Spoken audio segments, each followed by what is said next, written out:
Hello student, এইটো ভিডিঅ'ত মই ক্লাস 11ৰ হৰ্নবিল কিতাপখনৰ প্ৰথম লেসন যেটো আছিল দি পোৰ্ট্ৰেইট অফ আ লেডি এই লেসনটোৰ সেকেন্ড পাৰ্ট খিনি আলোচনা কৰিছো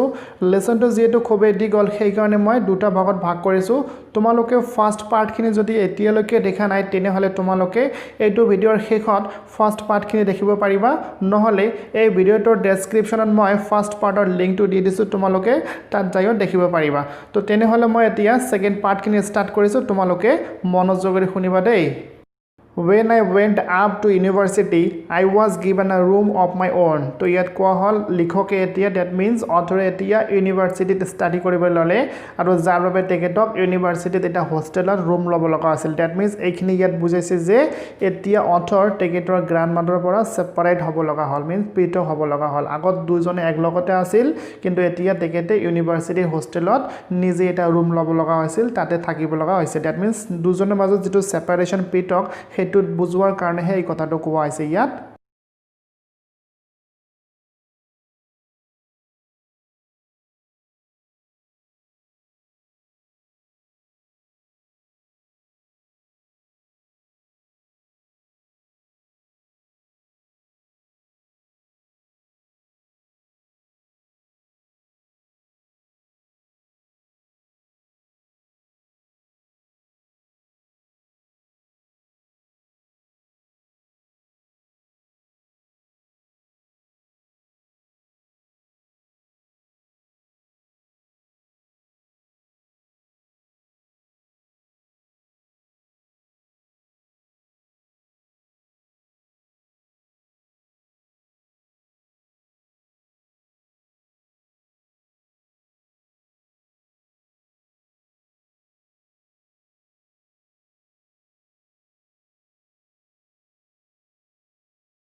She rarely left her spinning wheel to talk to anyone. Spinning wheel শব্দটো অৰ্থ হৈছে চৰকা বা খুটা কটা যঁতৰ মই এটা ছবি দি দিছো তোমালোকে দেখিলে বুজিব পাৰিবা তো ইয়াত কোৱা আছে তেখেত that means লিখকৰ গ্ৰাণ্ডমাদাৰ তেখেতৰ বেছিভাগ সময়ে চৰকাৰ লগত বা স্পিনিং হুইলৰ লগত কামত ব্যস্ত থাকি পেলাই অতিবাহিত কৰিছিল আৰু তেখেতে বেলেগ বা বাকি মানুহৰ লগত বেছি কথা কোৱাই নাছিল From sunrise to sunset, she sat by her wheel spinning and reciting prayers. That means sunrise means morning or সময়ছোৱাৰ পৰা sunset. That means যেতিয়ালৈকে সূৰ্য অস্ত গৈছিল এই গোটেই দিনটোৰ কথা কোৱা আছে সেই গোটেই দিনটোৱে তেখেত কি কৰিছিল তেখেতৰ যেটো স্পিনিং হুইল আছিল খুটা কটা যঁতৰ আছিল সেইটোতে কামত ব্যস্ত আছিল and reciting prayer reciting শব্দটোৰ অৰ্থ হৈছে আবৃত্তি কৰা আৰু তেখেতৰ যিখিনি প্ৰেয়াৰ আছিল সেইখিনি তেখেতে লাগাতাৰ বা একেৰাহে আবৃত্তি কৰি আছিল Only in the afternoon she relaxed for a while to feed the sparrows. তো ইয়াত কি কোৱা আছে গ্ৰাণ্ডমাদাৰে কেৱল আফটাৰনুনৰ সময়ছোৱাতে অলপ সময়ৰ কাৰণেহে ৰিলাক্সড হৈছিল বা ফ্ৰী হৈছিল আৰু যিখিনি সময়ত তেখেতে কি কৰিছিল স্পাৰছ চৰাইসমূহক তেখেতে খুৱাইছিল কি খুৱাইছিল এতিয়া আমি নেক্সট লাইনত পাম While she sat in the veranda breaking the bread into little pieces যেতিয়া তেখেতে বাৰান্দাত আহি বহিছিল আৰু তেখেতৰ হাতত থকা ব্ৰেডসমূহ সৰু সৰু টুকুৰা কৰিছিল তেতিয়া কি হৈছিল তেতিয়া গ্ৰাণ্ডমাদাৰৰ চাৰিওফালে hundreds of little birds that mean সৰু সৰু চৰাইবোৰ এশতকৈও বেছি সৰু সৰু চৰাইবোৰ তেখেতৰ চাৰিওফালে আহি বহিছিল and কি কৰিছিল creating a veritable bedlam of chirrupings শব্দটোৰ অৰ্থ হৈছে সৰু সৰু স্পাৰছ চৰাইসমূহে মুখেৰে কৰা চিক চিক শব্দ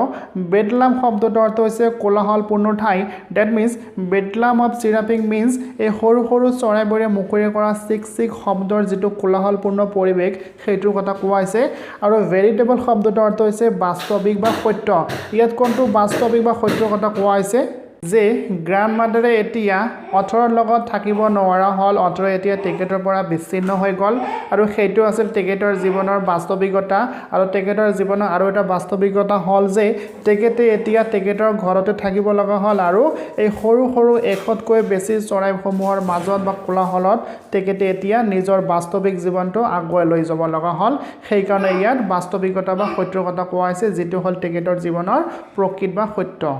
Some came and passed on her legs, other on her shoulder. Passed শব্দটোৰ অৰ্থ হৈছে চৰাইবোৰৰ থিয় দিয়াটো বা চৰাইবোৰৰ বহি থকাটোক বুজোৱা হয় তো ইয়াত কি হল যেতিয়া গ্ৰাণ্ডমাদাৰে ব্ৰেডৰ সৰু সৰু টুকুৰাবোৰ স্পাৰছ চৰাইবোৰক দিছিল তেতিয়া চৰাইবোৰ কি কৰিছিল সেইবোৰ উৰি আহিছিল আহি পেলাই সিহঁতে থিয় দিছিল ক'ত থিয় দিছিল on her legs বহুত বছৰাই তেখেতৰ ভৰিত থিয় দিছিল আদাৰ অন আৰ শোল্ডাৰ আৰু কেট বছৰাই তেখেতৰ শোল্ডাৰত আহি বহিছিল some even set on her head আৰু কিছুমান আকৌ তেখেতৰ মূৰত আহি বহিছিল she smiled but never showed them away shoot শব্দটোৰ অৰ্থ হৈছে চৰাইবোৰক খেদি দিয়াৰ কাৰণে মুখৰি কৰা এটা শব্দ যেনেকৈ শুট কৰা দ্যাট মিন্স চৰাইবোৰক খেদি দিয়াৰ এটা শব্দ তো ইয়াত কি বুজিব পৰা গ'ল she smiled যেতিয়া চৰাইবোৰ আহিছিল তেখেতৰ শৰীৰত বহিছিল সেইখিনি দেখি পেলাই তেখেতে খুবেই আনন্দিত হৈছিল যাৰ ফলত তেখেতে হাঁহিছিল বাট কিন্তু never showed them away তেখেতক কেতিয়াও খেদি দিয়া নাছিল it used to be the happiest half hour of the day of her আৰু সেই সময়খিনি আছিল তেখেতৰ দিনটোৰ ভিতৰত আধা ঘণ্টা সময়ৰ বাবে যথেষ্ট হেপিয়েষ্ট সময় খুবেই আনন্দিত সময় কাৰণ সেই সময়খিনি তেখেতে চৰাইবোৰৰ কোলাহলৰ মাজেৰে আনন্দতে অতিবাহিত কৰিব পাৰিছিল Next stanza, when I decided to go abroad for further studies, I was sure my grandmother would be upset. So এতিয়া লিখকে ক'লে যে যেতিয়া লিখকে সিদ্ধান্ত লৈছিল কি সিদ্ধান্ত বাহিৰত গৈ ষ্টাডি কৰাৰ কাৰণে abroad means out of country বা নিজৰ ঘৰৰ বাহিৰত গৈ পঢ়া-শুনা কৰাৰ কাৰণে সিদ্ধান্ত লৈছিল তেতিয়া কি হ'ল তেতিয়া তেখেতে ভাবিছিল যে তেখেতৰ গ্ৰাণ্ডমাদাৰ তেখেতৰ বাহিৰৰ যোৱাৰ কথাটো শুনি পেলাই আপসেট হ'ব that means মনমৰা হ'ব I would be away for 5 years and at her age one could never tell. তো ইয়াত লিখকে ক'লে মই যেহেতু ষ্টাডিৰ কাৰণে 5 বছৰ কাৰণে বাহিৰলৈ যাম that means abroad যাম গতিকে কৰি অহাৰ পিছত at her age আৰু মোৰ গ্ৰাণ্ডমাদাৰৰ যেটো এজ চলি আছে এতিয়া তেখেত খুবেই বয়সীয়াল হৈ পৰিছিল তো তেনেকুৱা বয়সৰ মানুহক যদি মই ঘৰত থৈ বাহিৰলৈ 5 বছৰ যাওঁ তেনেহলে 5 বছৰ পিছত মই যদি আকৌ ঘূৰি আহো তেনেহলে হয়তো মই মোৰ গ্ৰাণ্ডমাদাৰক হয়তো আকৌ দেখিব নোৱাৰিম that means তেখেতৰ হয়তো ডেথ হৈ যাব সেই কাৰণে কৈছে at her age one could never tell কোনেও ক'ব নোৱাৰিব যে 5 বছৰ পিছত এনেকুৱা বয়সীয়াল এজনী বুঢ়ীয়ে আকৌ জীয়াই থাকিব পাৰিব নেকি But my grandmother could কিন্তু মোৰ গ্ৰাণ্ডমাদাৰৰ মনত বিশ্বাস আছিল তেখেতৰ মৃত্যু এতিয়া বা তেখেতৰ ডেথ এতিয়া নহব she was not even sentimental শব্দটোৰ অৰ্থ হৈছে আবেগিক আৰু তেখেতেও কিন্তু এতিয়া আবেগিক হোৱা নাছিল she came to leave me at the railway station but did not talk or show any emotion তেখেতে কিন্তু মোক abroad যোৱাৰ কাৰণে ৰেলৱে ষ্টেচনলৈ মোক এৰি থোৱাৰ কাৰণে আহিছিল কিন্তু সেই সময়ত তেখেতে মোৰ লগত বা কাৰ লগত কোনো ধৰণৰ কথা পাতা নাছিল আৰু লগতে তেখেতৰ ইমোশন শব্দটোৰ অৰ্থ হৈছে আবেগ আৰু তেখেতৰ ইমোশনখিনিও দেখুৱা নাছিল দ্যাট মিন্স তেখেতে সম্পূৰ্ণৰূপে ঠিক আছে বুলি ক'লে আৰু তেখেতৰ গ্ৰাণ্ডসন দ্যাট মিন্স অথৰক ভাল মনেৰে সজ্ঞানেৰে এব্ৰড যোৱাৰ কাৰণে সন্মতি দিয়াৰ কাৰণে ৰেলৱে প্লেটফৰ্মলৈ আহিছিল Her lips moved in prayer. Her mind was lost in prayer. তো যেতিয়া তেখেতৰ গ্ৰাণ্ডসন মিন্স অথৰক বিদায় দিয়াৰ কাৰণে প্লেটফৰ্মত আহিছিল তেতিয়া তেখেতক এনেকুৱা দেখা পোৱা গৈছিল যে সেই সময়ত তেখেতৰ লিপছ দুটা আছিল লিপছ দুটা প্ৰেয়াৰত মগ্ন হৈছিল প্ৰেয়াৰত মুভ কৰি আছিল her mind was lost in prayer আৰু তেখেতৰ মনটো সম্পূৰ্ণৰূপে প্ৰেয়াৰত মগ্ন হৈ পৰিছিল her fingers were busy telling the beads of a rosary আৰু তেখেতৰ যিবোৰ উংগুলি আছিল সেইবোৰ জপমালাখনৰ পুতিবোৰ হিচাপ কৰাত ব্যস্ত হৈ আছিল তো এনেকুৱা দৃশ্য তেখেতৰ প্লেটফৰ্মত দেখিবলৈ পোৱা গৈছিল Silently, she kissed my forehead, and when I left, I cherished the moist imprint as perhaps the last sign of physical contact between us. Cherished শব্দটোৰ অৰ্থ হৈছে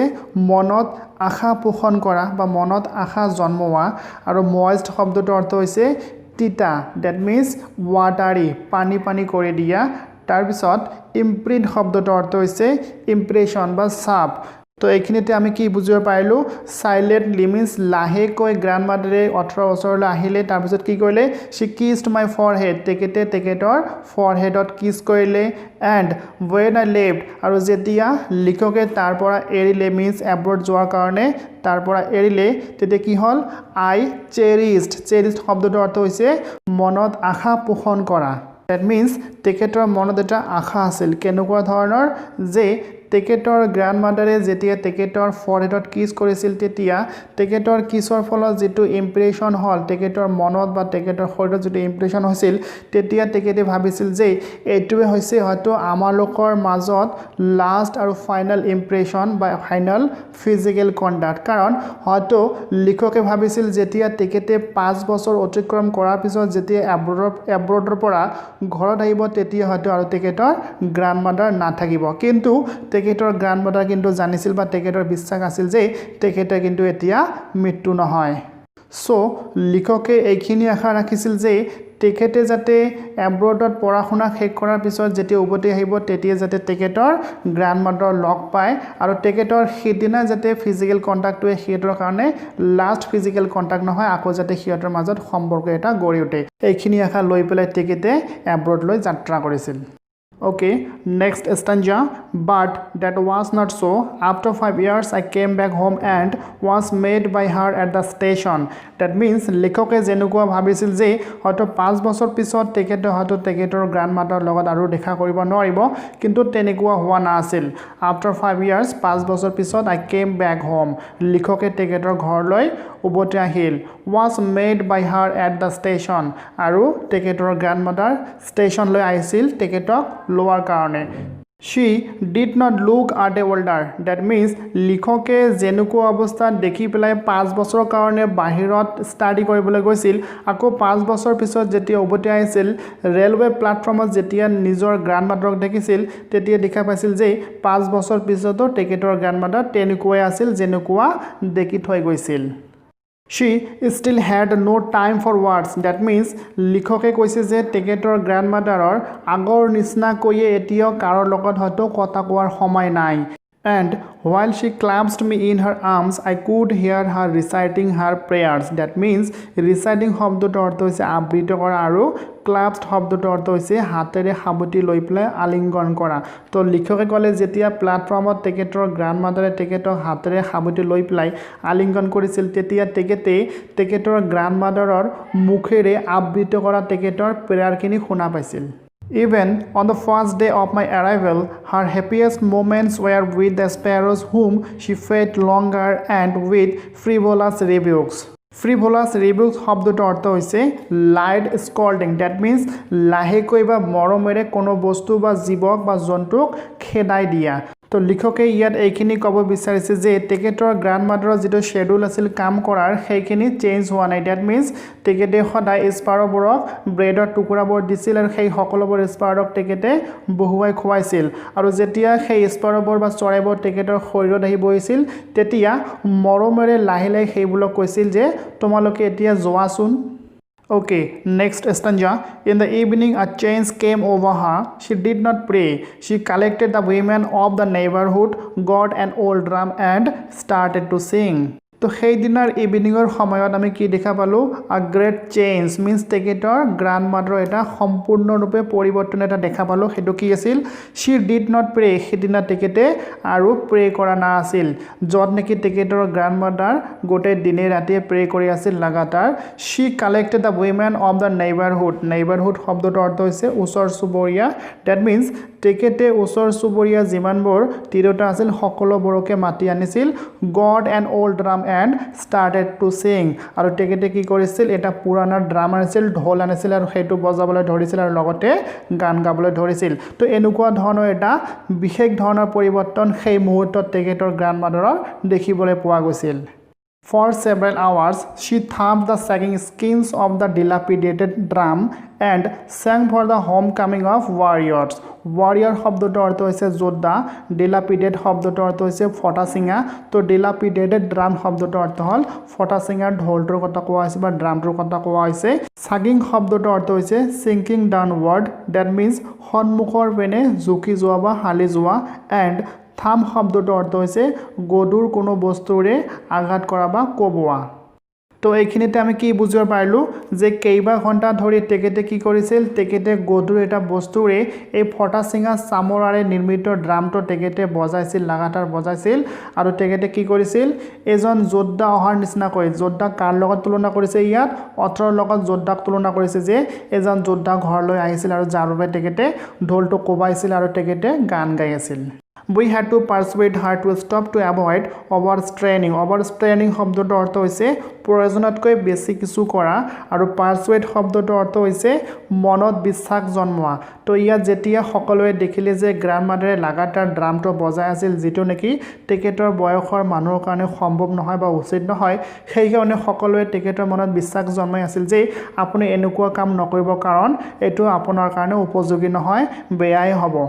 That was the first time since I had known her that she did not pray. আৰু লিখকে কৈছে যে এইটোৱে আছিল প্ৰথম সময় প্ৰথমবাৰৰ বাবে মই তেখেতক দেখিলোঁ যে তেখেতে প্ৰেয়িংটো বন্ধ কৰিছে that means praying নকৰে The next morning she was taken ill. It was a mild fever and the doctor told us that it would go. তো এতিয়া কি হল নেক্সট দিনা ৰাতিপুৱা কি হল তেখেতক দেখিবলৈ পোৱা গল যে তেখেতে অলপ অসুস্থ হৈ পৰিছিল It was a mild fever. Mild শব্দটোৰ অৰ্থ হৈছে দয়ালু শান্ত তো ইয়াত mild fever means কম পৰিমাণৰ জ্বৰৰ কথা কোৱা হৈছে যে তেখেতৰ অলপ জ্বৰ হৈছে and the doctor told us that doctor হিয়তক কৈছিল যে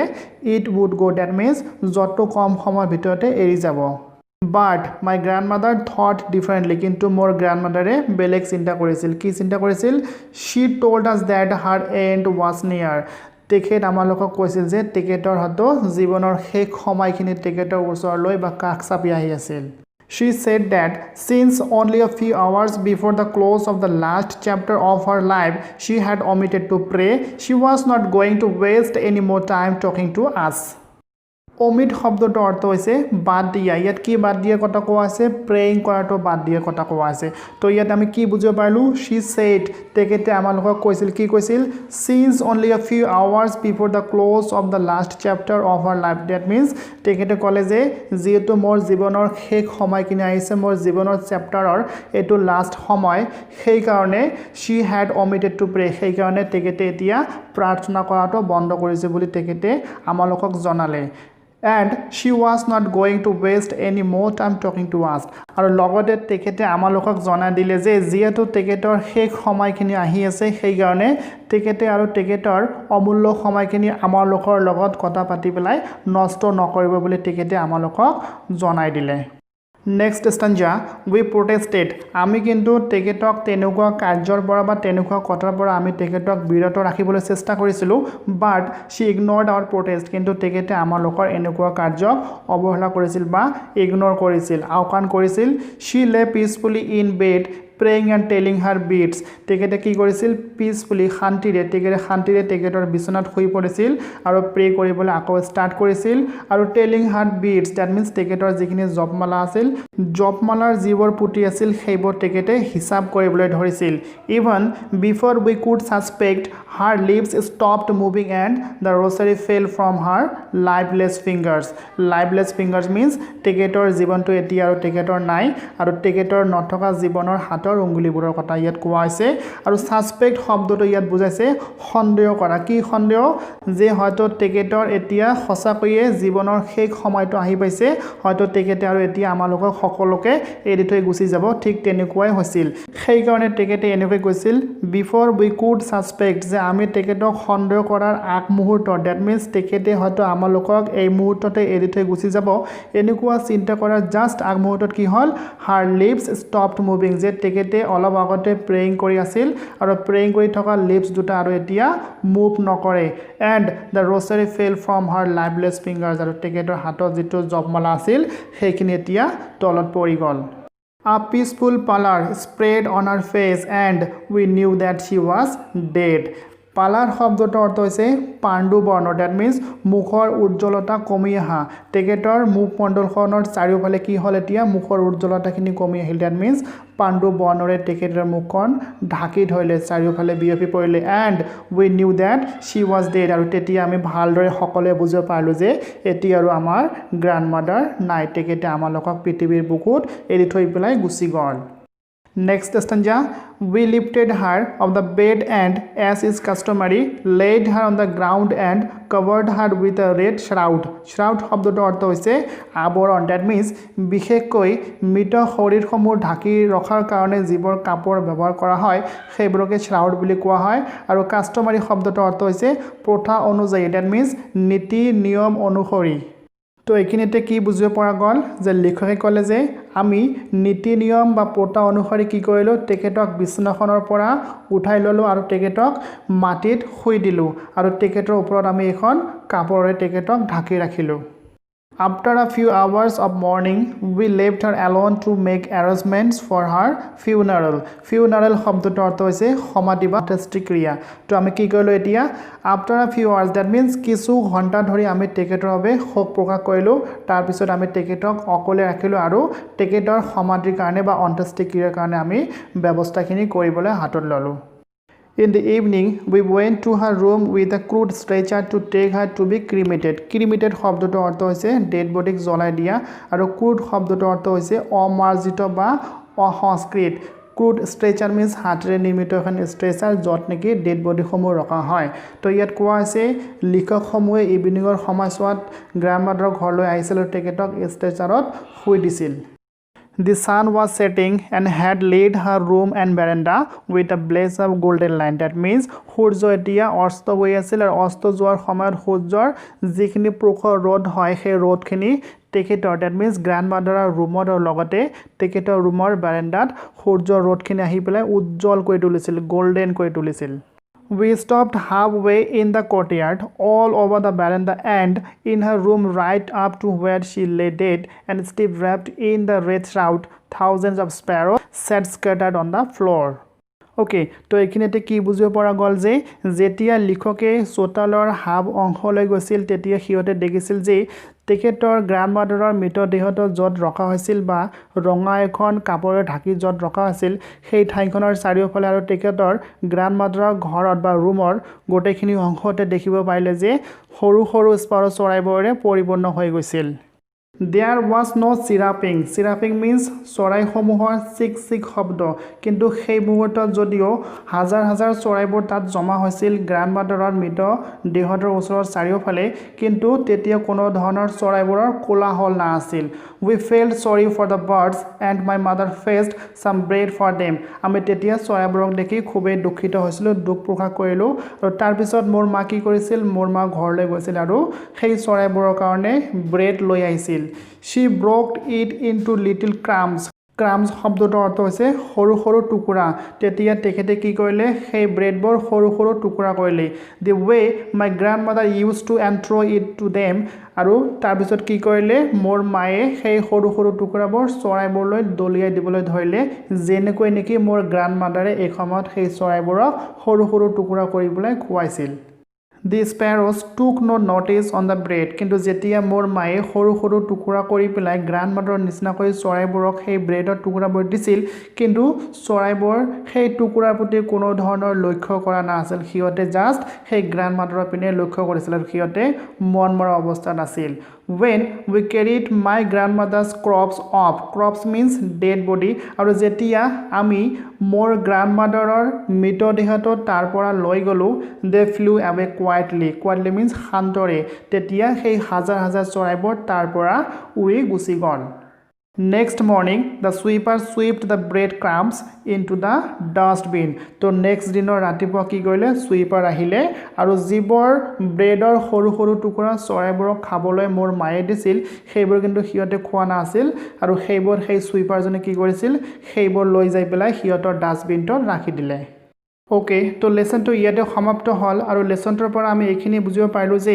যদি আমালোকৰ জীৱনৰ পৰা কোনো এজন প্ৰিয় ব্যক্তি চিৰবিদায় ল'ব লগা হয় তেনেহ'লে মানুহবোৰৰ লগতে আমিও দুখতে দুখিত হওঁ, লগতে সেই মানুহজনৰ প্ৰিয় চৰাই চিৰিকটি বা জীৱ জন্তুবোৰো দুখতে দুখিত হয়। যেনেকুৱা আমি ইয়াত পালোঁ যে গ্ৰাণ্ডমাদাৰৰ মৃত্যুৰ ফলত চৰাইবোৰক যেতিয়া খাবলৈ দিছিল কোনো ধৰণৰ খাদ্যবস্তু গ্ৰহণ কৰা নাছিল। তো এইখিনিতে এইটো স্পষ্ট হ'ল যে সিহঁতৰ মনতো মৰম ভাৱটো আছে। তো আশা কৰিছোঁ তোমালোকে বুজিব পাৰিছা, পাৰ্ট 1 আৰু পাৰ্ট 2 দুয়োটাই দেখিছা। যদি তোমালোকে ভিডিঅ'টোৰ পৰা উপকৃত হৈছা তেনেহ'লে নিশ্চয় লাইক, শ্বেয়াৰ আৰু ছাবস্ক্ৰাইব কৰিবলৈ নাপাহৰিবা। তো আজিলৈকে এইখিনিয়ে, নেক্সট ভিডিঅ'ত পুনৰ কথা পাতিম। Thank you, have a good day.